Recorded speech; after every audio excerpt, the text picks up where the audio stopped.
Hey everybody, it's Natalie from Nat's Numbers. I'm so excited to be sitting here talking with you guys today. It's been about 2 months since my last video.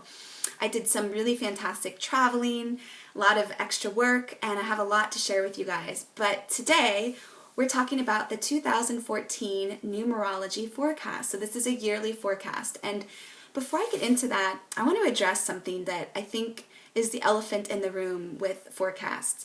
There's this misperception that a forecast is kind of talking about your destiny and your fate, and it's what has to come. And that's not what they're about. Forecasts are really about developing a relationship and a sense of camaraderie with the external world and its cycles so we can leverage them for our own creative purposes. So with that said, let's dive into it. I want to first do a quick recap of 2013 so you guys have an understanding about what you just went through, and then go into 2014 with all of its amazing richness. So 2013, you guys, was pretty interesting, wasn't it? It was a year of obligation and responsibility. You probably had to take care of an ailing parent, an ailing pet, yourself. Maybe you had some health issues coming up to the surface. This was also a time when relationships took center stage, so you were either breaking up with a spouse, a business partner, a friend, or bringing like glue those people closer to you that you really want to travel with in the coming years. And so remember it, if that happened for you, if you kind of broke apart from relationships, which I did as well, people that maybe were very meaningful to you, that helped you along your way in your life, but you had to let go of them. The 6 was just reminding you that to move forward in your life and to be an of service, purposeful human being, sometimes you have to let go and move into new territory. So the other thing to remember with this past year is that decisions were made based on responsibility and obligation, and you probably feel a little bit drained because you had to take care of business, whether it was domestic business or financial business. You were the one, and it seems like you were the only one that could get things done. But I have to assure you that the year to come was perfectly perched upon all of the hard work that you've done this past year. 2014 is a 7 universal year, and this is the year of the hermit, the seeker, the shaman, the investigator. And all of these different archetypes I just mentioned are basically talking about the same thing. They're talking about diving into the deeper meaning of life and of existence. So here's a visual for you guys so you can remember. Whenever you see the number 7, the top of the 7 is like the surface of something, the surface of life, and the tail of the 7 is diving below the surface. That's what this year is going to be all about. In fact, 7 in numerology, and the reason why 7 is oftentimes the most commonly quoted lucky number, is because 7 is associated with finally finding the deeper meaning of your existence.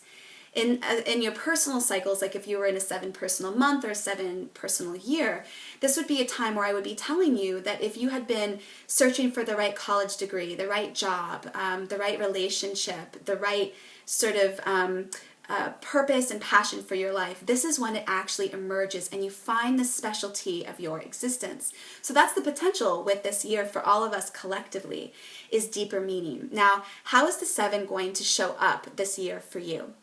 Number 1, you're going to see a learning capacity within yourself. In other words, you're going to be seeking out more knowledge. You're going to have a very, very deep and hungry mind. So here's the key. Questions. Make sure to ask as many questions, deep and profound, as you can, because it's the questions that take you from the surface of the 7, where not much happens, to below the surface, where all of the richness of change and transformation is awaiting your participation. The second thing that you're going to notice is loneliness. Now listen, oftentimes when we think of the hermit or the shaman archetype, we think of somebody who goes on a mountaintop and gets enlightened, or somebody who goes to church and has a vision. But oftentimes for most of us, that's not how the 7 initially shows up. The 7 initially shows up as us feeling isolated from the world. It feels as though the world is pushing us away. But I have to assure you, this is an absolute gift. You need to embrace solitude this year. You need to embrace time alone. So if you're codependent, if you're the person that has to pick up the phone, if there's a silent moment, this is going to be a challenge for you, but I want you to approach that dark cave, to approach the unknown and step on in, because treasure is awaiting. All right, the third thing that you're going to notice this year when the 7 is showing up is a deepening. And the deepening is basically a renewed vigor for your value systems. So this could look like, religious ceremony, like where you're going to church again, or you're going back and practicing Buddhism, or doing more yoga, or doing more meditation. But the way I like to think of it is deepening is basically no matter how it looks in your life, you're going to come back to what do I believe about life and what is important to me. So that's the most important thing, is for you to evaluate and redefine your value system this year. Now, here are some tips and tricks I have to leverage all of these different components and make sure that you really are going to be discovering the specialty of your existence and feeling really united with a deeper meaning in your life.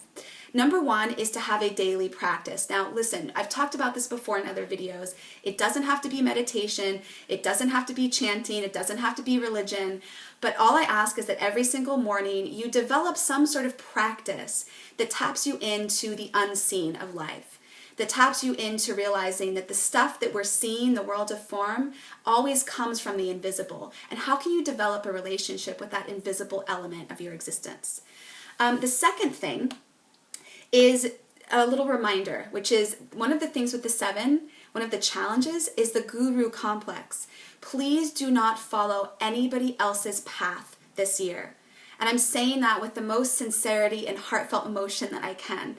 The 7 is awaiting all of your participation, but it will not give you the value that you need. It will not give you all of the insights that you've been seeking and the answers that you have been searching for over 9 years. It won't give that to you if you're diving down into somebody else's path. So don't follow somebody else's lead. Follow your own path. Be eccentric, be weird, and go the route of your own dreams, your passions. Follow the breadcrumb of your desire. The last thing that I want you guys to notice this year, a little tip to leverage the 7, is to notice when you withdraw from people, because one of the challenges of the 7 is coming back to the surface after you've discovered some sort of deeper meaning instead of getting lost in the darkness of depth, okay? So the real key here is notice when you withdraw from people. Notice if it's useful for you in the moment or if it's destructive. The key here is to be aware of when you withdraw so that you can climb back up to the surface and share all of the amazing richness and meaning that you have been developing over the course of months. So I tried to pack a lot into this small video, and this was just skimming the surface. So if you guys have more questions about the year ahead, about your specific life purpose code, any physical conditions or emotional experiences that you're having, please let me know and comment below.